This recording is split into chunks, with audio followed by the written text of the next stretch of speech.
Bom dia, ouvintes da rádio. Dácia, esse movimento coletivo Núcleo, da onde partiu essa ideia e quantos anos ele já existe? Então, iniciar a nossa conversa agradecendo o espaço, né? Iniciativas sociais na cidade, elas acabam padecendo, né, de divulgação e de incentivo. Então, todas as vezes que os veículos de comunicação nos dão os espaços para comunicar, né, a gente inicia agradecendo.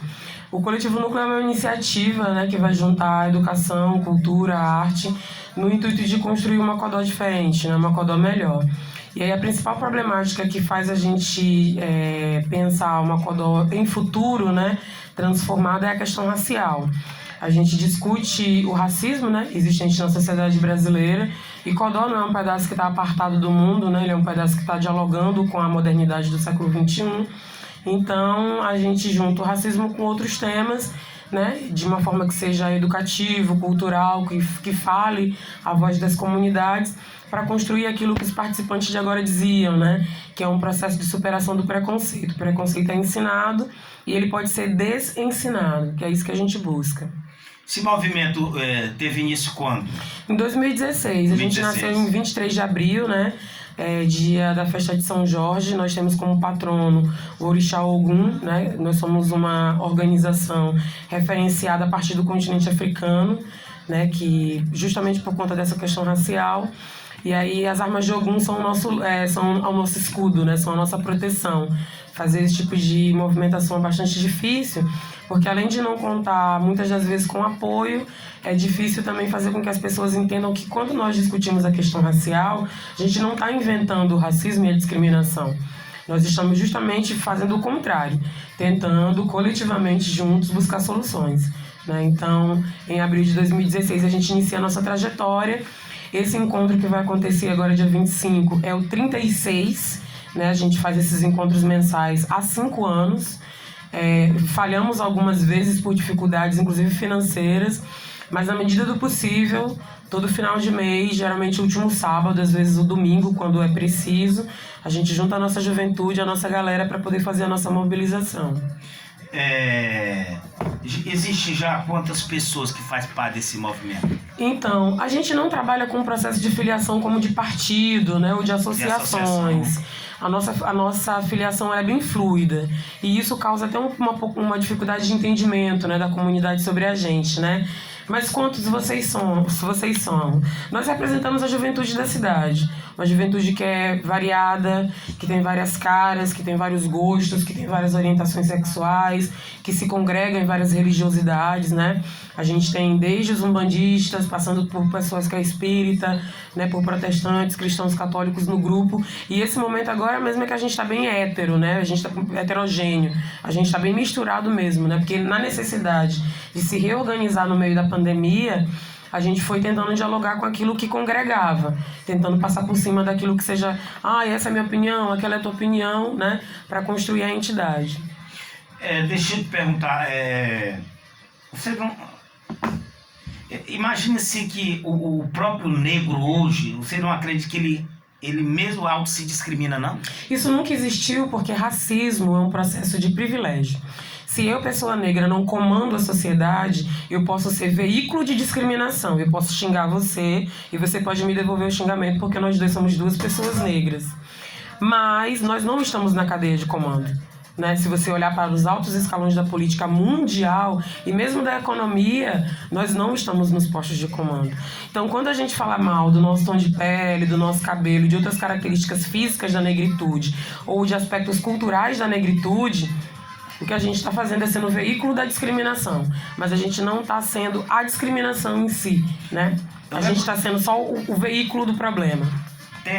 Sempre acontece anualmente, né, a festa do negro em Codó, né? Dia 20 de maio, salvo engano. 13. Você encontra mais branco no centro operário do que negro. Por isso que eu tô fazendo essa pergunta. Você não acha que em determinado momento o próprio negro se discrimina? Eu não vou lá e tal. Você já deve ter passado pelos bancos escolares, assim, né? Conscientização?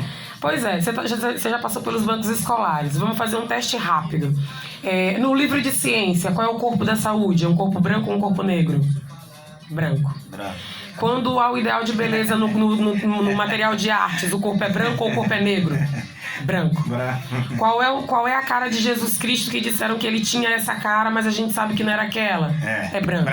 Então, Jesus não era branco. Então, há uma dificuldade muito grande de trazer o negro do negativo, né, que há toda uma construção social em torno de um imaginário de negativizar o que é negro, para aquilo que é positivo. E mesmo quando a gente consegue, até por via do dinheiro, chegar a lugares onde pessoa negra nenhuma chegou, a gente é não aceito pela nossa comunidade, porque a gente não está mais vivendo a cultura das pessoas negras, e as pessoas brancas que lá estão vão o tempo todo lembrar que a gente é negro, né? Então, você trabalhar na comunicação, você deve passar por determinadas situações em que não acham que você é o comunicador, né? Porque a comunicação, para certo entendimento, ela é uma forma de poder, né? Então, é um pouco disso. Há uma lei específica, ela já tem mais de 18 anos, que a gente precisa trabalhar a questão afro na escola. Mas tudo passa pelo ser humano. Se o ser humano não tiver tocado, ele vai fazer que o ensino religioso seja uma doutrinação, que não se fale da pluralidade de fés que existem na nossa sociedade. Se o professor não tiver tocado, ele não vai dizer que a matemática nasce no continente da África, dentro do Egito. Ele vai passar por cima disso achando que matemática é só número, e não é. A matemática foi desenvolvida num propósito de solução de problemas práticos. Então, se não há o espírito do indivíduo tocado ao fundo, né, não adianta ter uma lei que torne obrigatório, tornar positivo, né, a participação do indivíduo negro na sociedade brasileira. Mas essa é uma pergunta muito comum que a gente responde. Voltando aqui à questão da live. Isso. Grito das excluídas e dos excluídos. O porquê vocês colocaram esse tema? Vamos lá. Nós trabalhamos com um calendário fixo desde 2016. E alguns temas dentro desse calendário, cada mês tem temas específicos. Setembro nós temos como data maior o 7, que é a independência nacional. Nós estamos passando por um momento nacional de grande polarização política. A bandeira nacional ela foi tomada da sociedade e ela está sendo trabalhada agora como representação de uma via política, né? E a todos os demais ela não pertence, mas todos nós somos brasileiros. E aí o Grito dos Excluídos é um tema que a Igreja Católica já trabalha há mais de 20 e tantos anos, quase 30, em que ela pensa um 7 de setembro com a participação da pluralidade da sociedade. Não é só um Dom Pedro histórico em cima de um cavalo, né, muito fogoso que grita independência ou morte. A independência ou morte precisa ser pensada para toda a sociedade, né? Como é que nos dias atuais as pessoas que descendem daquelas que não participaram do 7 de setembro histórico, como é que elas estão vivendo? A gente sabe que por causa de um contexto internacional está bem pior do que já estava, né? A questão da fome, sobretudo. E o pior de tudo é que a nossa sociedade é uma sociedade em que se produz muito e que se estraga mais ainda, né? O exemplo maior é a alimentação. Nós somos um país que produz muito alimento, mas também que estraga muito alimento. E esse tem sido um dos principais problemas dentro do 7 de setembro, dentro da pandemia. Então, o Grito das Excluídas e dos Excluídos é para valorizar a participação de toda uma comunidade que é plural, que é diversa, na construção do nosso país, né? Para fora, o Brasil vende tudo que é afro-brasileiro. O futebol brasileiro ele tem como representante o Pelé. A nossa principal musicalidade histórica é o samba.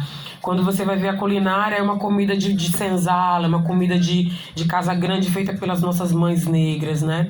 Isso tudo representa o Brasil mundo afora. E aí, quando os turistas chegam ao Brasil e veem a maneira como os negros brasileiros vivem, eles até se espantam. Eles acham que aqui é o paraíso das 3 raças, que a gente vive abraçado, todo mundo se amando de maneira maravilhosa. Esse movimento, ele tem alguma ligação com algum político? Não, nós somos independentes. E esse é o grande problema, né? Como a gente não tem padrinho... Porque a gente sabe que tudo já político está dentro da igreja católica, na igreja evangélica, tá na macumba, tá... Como a gente não tem padrinho, a gente padece um bocado até pela própria questão da estrutura. Exatamente. Depois de 5 anos, a gente faz tudo com coisa emprestada, né? Depois de 5 anos, hoje a gente tem um único microfone. Ele precisou fazer manutenção esses dias e uma caixa de som. Fora isso, é tudo emprestado. Precisa do espaço, a gente está usando a Escola Santa Filomena como sede, né? Precisa da questão da transmissão. O sindicato do Sindicerme tem sido nosso parceiro, subsidiando a empresa que está fazendo a transmissão via internet. Né? Precisa de alimentação, sai pedindo no comércio. A gente, inclusive, está saindo daqui justamente para fazer a 6ª rodada de sensibilização junto ao empresariado local. É a 6ª vez que eu vou voltar em alguns lugares para receber um ainda não respondeu, né? É bastante difícil. Tá bom, mais alguma coisa que você gostaria de acrescentar? A gente acabou conversando sobre o tema do evento, mas não falou especificamente do evento.